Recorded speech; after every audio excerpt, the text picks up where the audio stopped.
Minha pergunta é sobre legislação trabalhista. Neste fim de ano, o meu vizinho vai receber o 13º salário por ter a carteira assinada. Eu saio junto com ele para trabalhar e volto quase no mesmo horário. Perdão, você podia repetir? Eu queria só que o microfone se...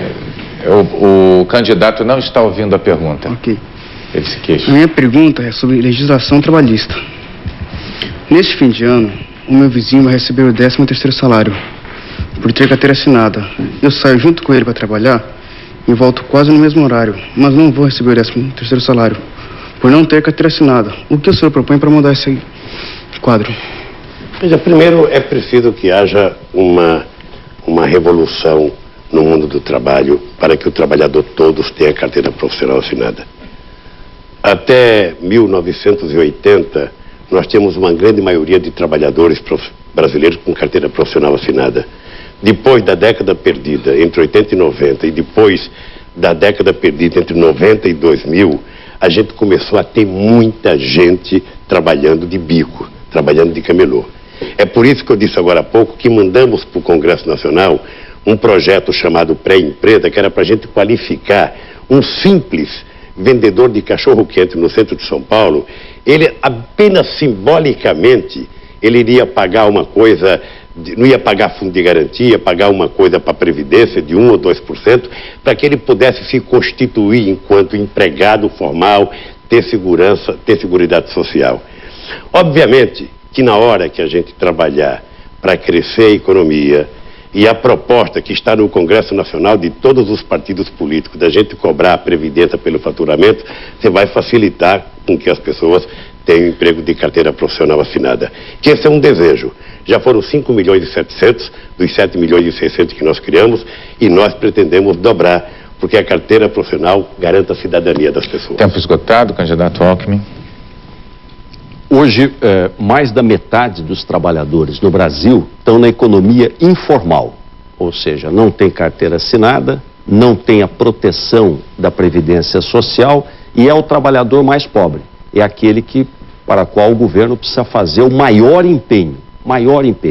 Eu vou trabalhar nessa questão. Primeiro, o Brasil crescer. O Brasil pode crescer 5%, 6% do PIB, não há razão para não crescer num cenário tão bom internacional como o que nós estamos vivendo. Reduzir imposto, o governo ter mais eficiência no gasto público, gastar melhor, baixar juros, ter uma política ativa do governo. Candidato Lula. O Brasil não pode ficar dependendo da economia boa lá fora para ele crescer. Ele vai crescer à medida que ele tem um mercado interno funcionando bem. E o que nós provamos? Que é possível você crescer a sua política de exportação com o crescimento do mercado de massa aqui dentro.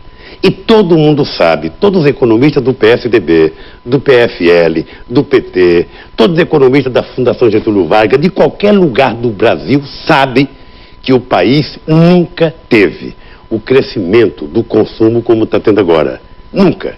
Porque significa que a economia interna está crescendo. Não está crescendo o tanto que eu queria, porque também não tem mágica para a economia crescer.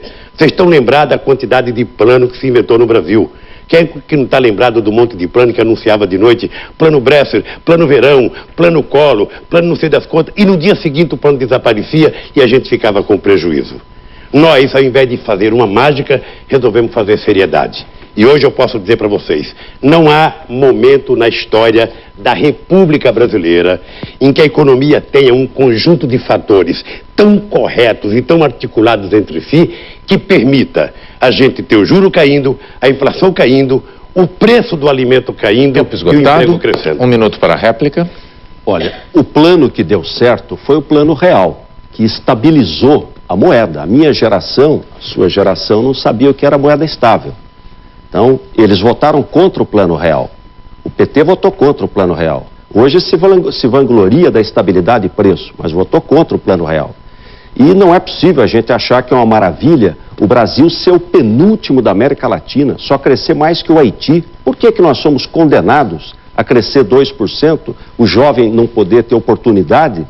Esse é o meu compromisso. Eu sei o que é o salário. Meu primeiro saláriozinho como professor, como aquilo fez bem para mim. Eu vou reduzir os encargos sobre a folha para estimular mais emprego e a formalização do emprego, diminuir a burocracia para que as empresas possam ter mais formalidade, proteger o seu trabalhador e o Brasil crescer. País forte é país que cresce. Nós não podemos jogar a agenda do crescimento fora. Quer dizer, o Brasil tem que ter Tempo como esgotado, centro candidato. o crescimento. 1 minuto para a tréplica.